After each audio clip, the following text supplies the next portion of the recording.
Now it looks like, with the Galaxy S24 Ultra, Samsung is saying goodbye to curved displays altogether. Ice Universe has access to the dimensions of the S24 Ultra, which reveals the phone will be 0.3 millimeters thinner than the S23 Ultra, which is good. Not only that, it's also a little wider. The screen size and the resolution remain the same. With this data, he made a render of the S24 Ultra and it looks like this. The good news is the bezels look uniformly even from all sides. The bad news, the bezels aren't exactly thin as some rumors said they are going to be. But the most important part here is that Ice Universe is guessing that the S24 Ultra will have a flat display. He is guessing based on the data that the width of the phone has increased, but not the display size.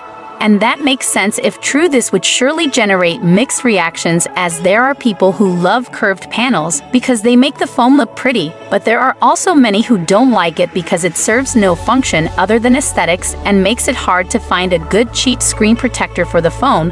But before you get too excited or too disappointed, let me tell you a couple of things first. It's possible that Ice Universe has information about a prototype unit of the S24 Ultra. I mean, here's the prototype of the S23 Ultra that has a flat display that never made it into the production stage. So it's possible that's what's happening here as well.